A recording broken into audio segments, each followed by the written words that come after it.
Hi అండి, అందరికీ నమస్కారం. Welcome back to my channel. ఈ వీడియోలో ఇప్పుడే అందిన వార్త అండి. మోడీకి ఫోన్ చేసిన జగన్ 100 కోట్ల ఆఫరు వివరాలు అయితే వీడియోలో తెలుసుకుందాము. వీడియో ఎక్కడైనా స్కిప్ చేయకుండా ఎండ్ వరకు చూడండి, అప్పుడే పూర్తి ఇన్ఫర్మేషన్ అర్థమవుతుంది. ఆంధ్రప్రదేశ్ ముఖ్యమంత్రిగా నారా చంద్రబాబు నాయుడు ప్రమాణ స్వీకారం అయితే చేయనున్న సమయంలో వైఎస్ఆర్ కాంగ్రెస్ పార్టీ రాజ్యసభ సభ్యులు ఢిల్లీలో మీడియా సమావేశం ఏర్పాటు చేశారండి. ఒక రకంగా ఇది ప్రత్యక్షంగా కాకపోయినా కూడా పరోక్షంగా మాత్రం తమ జోలికి రావద్దన్న సంకేతాలను బీజేపీకి పంపించారని చెప్పాలి. సమావేశం పెట్టడానికి గల ముఖ్య ఉద్దేశం మాత్రం తెలుగుదేశం పార్టీ శ్రేణులు తమపై దాడులు చేస్తున్నారనే విషయాన్ని జాతీయ స్థాయికి తీసుకెళ్లాలనేది.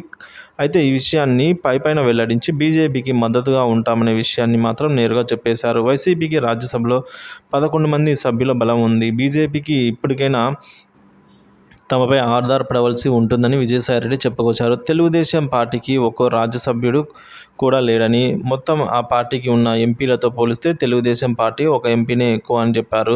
అయితే అధికారంలో ఉన్నప్పుడు కూడా చెప్పిన విషయాలనే పదే పదే చెబుతూ వైసీపీ రాష్ట్రానికి ఏం సాధించిందని తెలుగుదేశం పార్టీ నాయకులు నిలదీస్తున్నారు.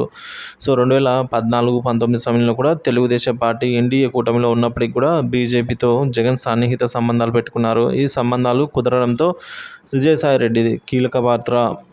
సో రాష్ట్రానికి ప్రత్యేక హోదా పేరుతో ఎన్డీఏ కూటమి నుంచి బయటికి రావాలంటూ టీడీపీపై ఒత్తిడి తెచ్చారు. అయితే అప్పటికన్నా ఇప్పుడు మరింత బలహీనంగా వైసీపీ ఉంది. ఆ పార్టీకి ఉన్న 11 మంది రాజ్యసభ సభ్యులు బీజేపీకి వెళ్ళే అవకాశం ఉంటుందని చెప్పేసి వార్తలు వస్తున్నాయి. ఇటీవల సమయంలో తమ మద్దతు బీజేపీకి ఉంటుందని సంకేతాలు పంపించడానికి జాతీయ రాజకీయ వర్గాల్లో సంచలనంగా అయితే ఈ విషయం మారింది. మోదీ, అమిత్ షా, జగన్ సంకేతాలు పంపారని చెప్పేసి ఈ విషయంలో బీజేపీ నాయకత్వం ఎటువంటి నిర్ణయం తీసుకుంటుంది, ఆ నిర్ణయానికి తెలుగుదేశం పార్టీ ప్రభావితం అవుతుందా లేదా అనేది మాత్రం భవిష్యత్తులోనే తేలనుంది ఫ్రెండ్స్.